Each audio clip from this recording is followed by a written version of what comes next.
Hello there, my name is Walt Finch and I'm president of the Wiconisco Creek Restoration Association. We're a watershed group in northern Dauphin County. Been involved in a number of restoration projects for probably 10 years or longer.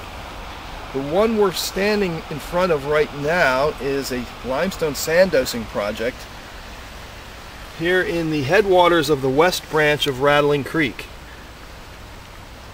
This is a creek that begins in the Haldeman State Forest, has suffered from acid rain damage to the ecosystem.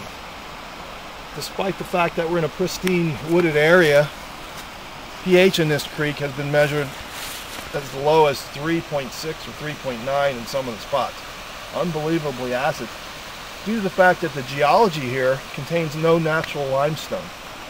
You've got sandstone and granite, and the buffering capacity of this creek and the whole watershed actually here has suffered dramatically. During the 90s, in fact, it was measured very little life. No mayflies could be found anymore.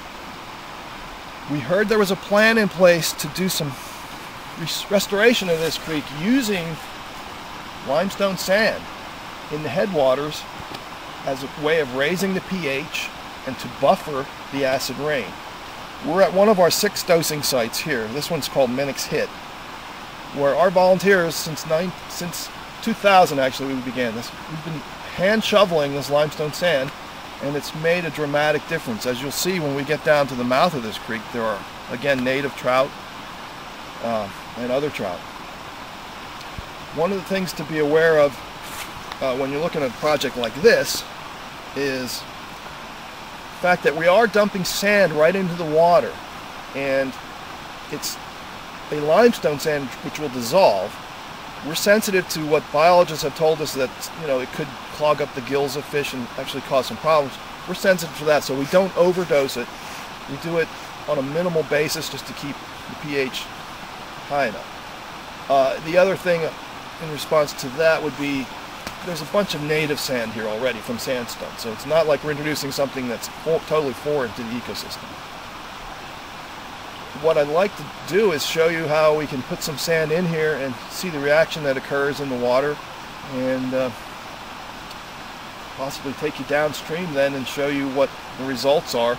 Once the acid damage has been mitigated, it's possible that this entire creek can become again full of life, minnows, and all the insects that should be here. It's one of the last exceptional quality fisheries left in Dauphin County, so that's why it's important that this project continue.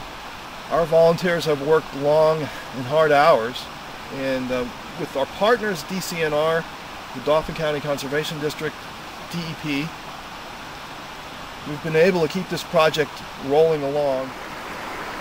This is a calcium carbonate or limestone that we got from a quarry in New York, and it's over 90% pure calcium carbonate, which essentially it's crushed clamshells is all calcium is. So we throw this into the water and it reacts and neutralizes acid and adds alkalinity to the water.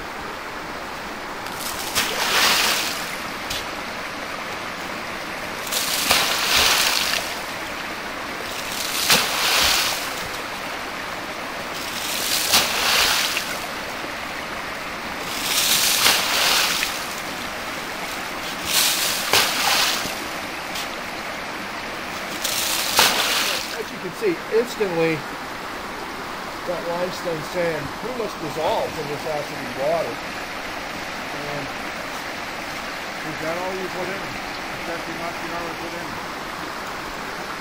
Usually put in about,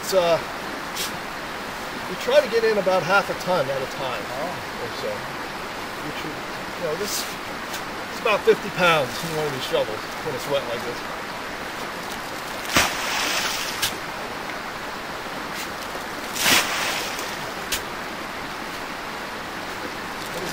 I like to have some very large friends that come up and help.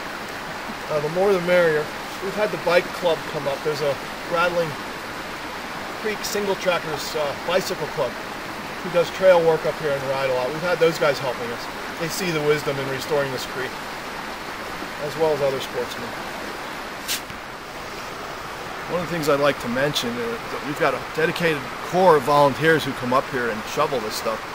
Bill Nace from Millersburg, Randy Brett's Mountain Man, and myself. And we pay for this stuff out of our own pocket. We've received some grant money to reimburse us. But I'd just like to mention that when we get this stuff delivered, it's 20 tons per site, and we generally have 6 sites going. It costs us close to $3,000, mainly trucking costs, to get this stuff in here. If anybody from the National Guard would like to volunteer their helicopters to deliver it for us, we'd certainly appreciate that. As you can see, it's a simple fix to a complex problem. Okay, here we are down at the Lykens Reservoir. As you can see in the distance where the east branch of Rattling Creek flows into the reservoir, we're standing at the mouth of the west branch. And as you can see, the results of all our hard work in sand dosing have improved the aquatic biology to the point where trout now congregate here and they face upstream. If you take a pH reading here now, you would see that it's vastly improved over what it had been over the last several years. We began the sand dosing project in 2000, and you couldn't stand here back then and see fish. Now you can. Families from town, joggers, bicyclists, you see a lot of them come up here just feeding the fish like we're doing. It's just such an amazing success story, and to have been part of it, and to our watershed group to be a partner with the DEP and DCNR and all the other partners. It's just been an amazing, wonderful thing.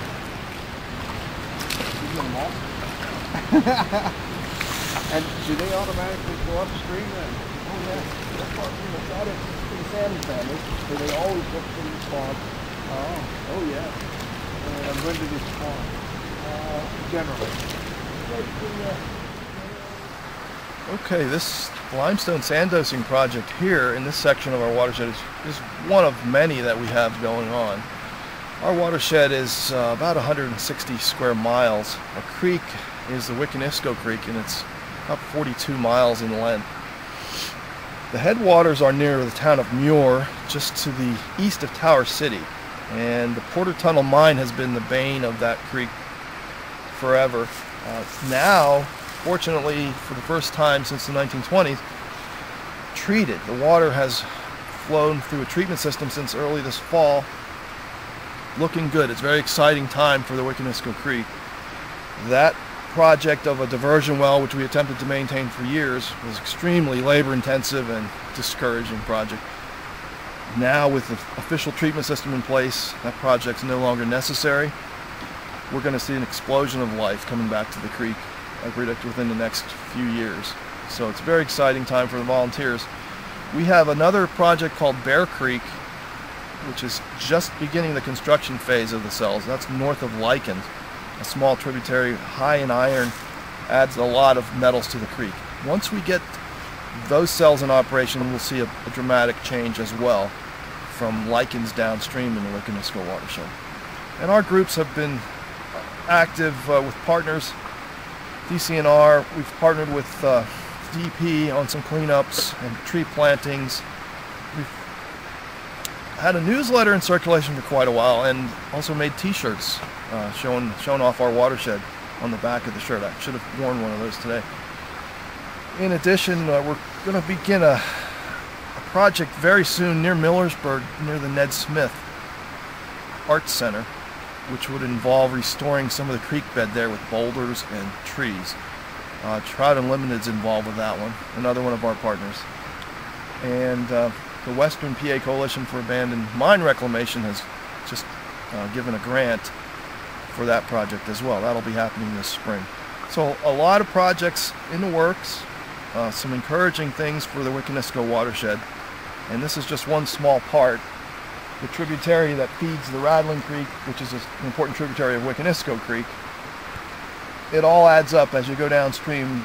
Better water to begin with, of course, the better water you have downstream. So it's certainly a pleasure to share these projects with you, and I want to thank you for coming along today.